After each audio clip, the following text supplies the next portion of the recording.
Hello বন্ধুরা, welcome to our channel Bong sports আড্ডা। নিয়ে চলে এলাম আরো একটা আপডেটেড ভিডিওটায় রয়েছে মোহামেডান স্পোর্টিং ক্লাবকে নিয়ে বেশ কিছু গুরুত্বপূর্ণ আপডেট। তাহলে আর বেশি দেরি না করে ভিডিওটা শুরু করা যাক। প্রথমেই যে আপডেটটা দিয়ে শুরু করব সেটা কিন্তু কোনো মোহামেডান স্পোর্টিং ক্লাবের সমর্থককে খুশি করবে না। এমনিতে সমর্থকেরা কিন্তু দলের পারফরমেন্সে যথেষ্ট হতাশ। প্রতি ম্যাচে প্রিয় দলকে সাপোর্ট করতে গিয়ে খালি হাতে পরাজয়কে সঙ্গী করে ফিরতে হচ্ছে। মাঠের মধ্যে দল প্রতি ম্যাচেই শোচনীয় পরাজয় যেমন মুখোমুখি হচ্ছে, তেমনি বিধ্বস্ত হচ্ছে। তারই পাশে মোহামেডান স্পোর্টিং ক্লাবের অন্দরের পরিবেশও যথেষ্ট কিন্তু এই মুহূর্তে শোচনীয় বা খারাপ বলা যেতে পারে। কাদা ছোড়াছুড়ির শেষেই নেই একে অপরের প্রতি। প্রথমে খেলোয়াড়দের মধ্যে কথা কাটাকাটি, হাতাহাতি, তারপর ক্লাব কর্মকর্তা এবং ক্লাব ইনভেস্টর বাংকার হিলের মধ্যে উত্তপ্ত বাক্য বিনিময়, কথা কাটাকাটি, কাদা ছোড়াছুড়ি, জলঘোলা, যা নিয়ে কিন্তু সোশ্যাল মিডিয়ায় কম জলঘোলাও হয়নি শতাব্দী প্রাচীন দলের জন্য, যা কিন্তু যথেষ্ট বিড়ম্বনার। এবার কিন্তু আরো বিস্ফোরক দাবি করলেন সাদা কালো শিবিরের প্রাক্তন ফুটবলার, তিন প্রধানে খেলা প্রাক্তন তারকা ফুটবলার রহিম নবী, যিনি কিন্তু 24 ঘন্টা আগেও ছিলেন মোহামেডান স্পোর্টিং ক্লাবের টেকনিক্যাল কমিটিতে, এবং 24 ঘন্টা আগে সেখান থেকে বাদ পড়ে সংবাদ মাধ্যমের মুখোমুখি হয়ে রহিম নবী কিন্তু মোহামেডান স্পোর্টিং ক্লাবকে নিয়ে বিস্ফোরক দাবি করেন, যেখানে তিনি জানান তিনি কি কারণে টেকনিক্যাল কমিটিতে রয়েছেন বা তার কাজটা কি সেটাই তার বোধগম্য হয়নি। কারণ এখানে কাজ করার মতন কোনো সুযোগ বা তাকে সুযোগ দেওয়া হয়নি। এবং এক্ষেত্রে তার অভিযোগের তীর ছিল মোহামেডান স্পোর্টিং ক্লাবের কোচ, ম্যানেজার এবং ক্লাব কর্মকর্তাদের দিকে।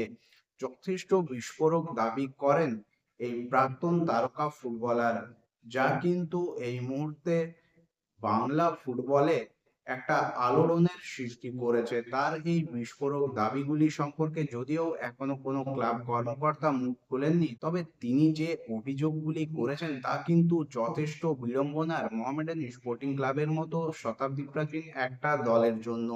একে তো দলের অবস্থা মাঠের মধ্যে শোচনীয়, তারপর প্রতিনিয়ত এরকম কেচ্ছা কেলেঙ্কারি দলটাকে কিন্তু যথেষ্ট বিড়ম্বনায় ফেলছে, এবং যা কিন্তু মোহামেডান স্পোর্টিং ক্লাব সমর্থক হিসেবে সত্যিই খুব হতাশার। এরপর চলে আসবো মোহামেডান স্পোর্টিং ক্লাবকে নিয়ে পরবর্তী আপডেটে। মোহামেডান স্পোর্টিং ক্লাব ইস্ট রিজিয়নে রিলায়েন্স ফাউন্ডেশন ডেভেলপমেন্ট লিগে প্রতিনিধিত্ব করবে।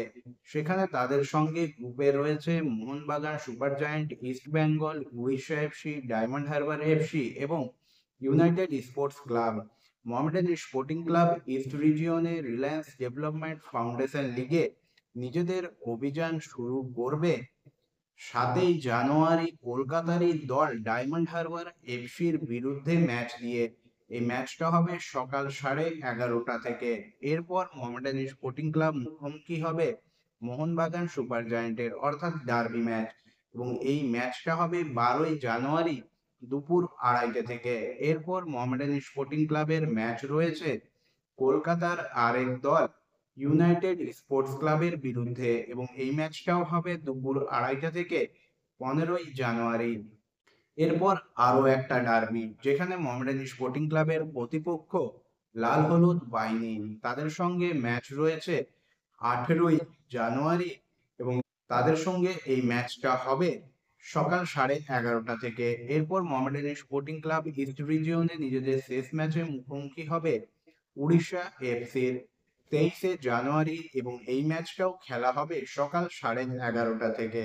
যথেষ্ট একটা কঠিন গ্রুপে পড়েছে মোহামেডান স্পোর্টিং ক্লাব। এখন দেখার এই গ্রুপ থেকে মোহামেডান স্পোর্টিং ক্লাব পরবর্তী ধাপে নিজেদেরকে নিয়ে যেতে পারে কিনা।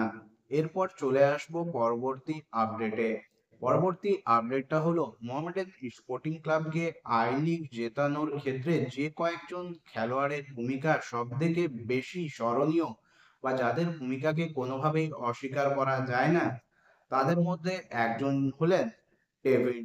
সেই ডেভিডকে কিন্তু আই লিগ চ্যাম্পিয়ন হওয়ার পরেই লাল হলুদ শিবিরের কাছে হারায় মোহামেডান স্পোর্টিং ক্লাব। তাকে ছাড়াটা যে মোহামেডান স্পোর্টিং ক্লাবের জন্য একটা বড় ভুল ছিল তা কিন্তু প্রতি মুহূর্তে প্রমাণিত হচ্ছে।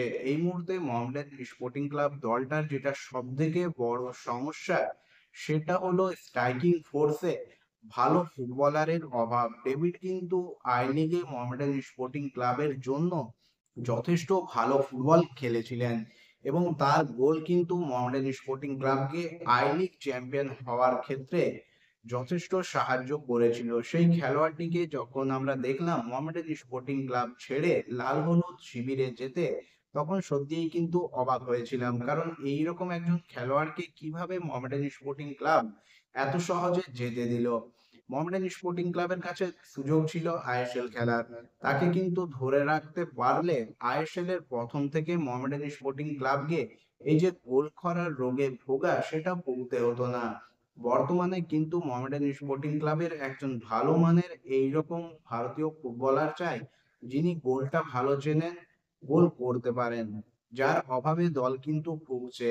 বিদেশি স্ট্রাইকাররা যথেষ্ট ব্যর্থ এখন পর্যন্ত, এবং এরপরে এখন শোনা যাচ্ছে মোহামেডান স্পোর্টিং ক্লাব কিন্তু ডেভিডকে ফিরিয়ে আনার ব্যাপারে চিন্তা ভাবনা শুরু করেছে।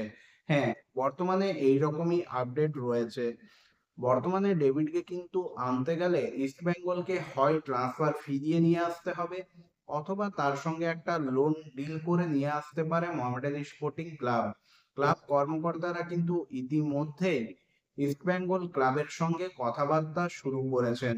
তবে পুরো বিষয়টাই নির্ভর করছে ইস্ট বেঙ্গলের ওপর। যদিও ডেভিড ইস্ট বেঙ্গলে যে কারণে গিয়েছিলেন, যে আইএসএল এ খেলবেন বড় দল, তবে তিনি কিন্তু এখনো ইস্ট বেঙ্গলের জার্সিতে সেভাবে সুযোগ পাননি, অর্থাৎ গেম টাইম তো একেবারে পাননি এই তরুণ তারকা স্ট্রাইকার। তাই মোহামেডান স্পোর্টিং ক্লাব যদি তাকে এই অফারে রাজি করাতে পারে যে এখানে এলে তিনি যথেষ্ট গেম টাইম পাবেন, নিজেকে মেলে ধরার সুযোগ পাবেন, তাহলে কিন্তু ডেভিড আসতে রাজি হতে পারেন। তবে সমস্ত কিছুই নির্ভর করবে ইস্ট বেঙ্গলের ওপর, কারণ তারা ডেভিডের মতন তরুণ প্লেয়ারকে লোন দিলে বা পার্মানেন্ট ডিলে ছাড়বে কি না। যদি Mohammedan sporting club east Bengal এবং ডেভিড উভয়কে রাজি করিয়ে ডেভিডকে আসন্ন ট্রান্সফার উইন্ডোতে নিজেদের দলে নিয়ে আসতে পারে, তাহলে সেটা কিন্তু মোহামেডান স্পোর্টিং ক্লাবের জন্য যথেষ্ট ভালো একটা মুভ হবে। ডেভিডের মতো একজন প্লেয়ার আপফ্রন্টে থাকা মানে আপফ্রন্টের শক্তি কিন্তু যথেষ্ট বেড়ে যাওয়া।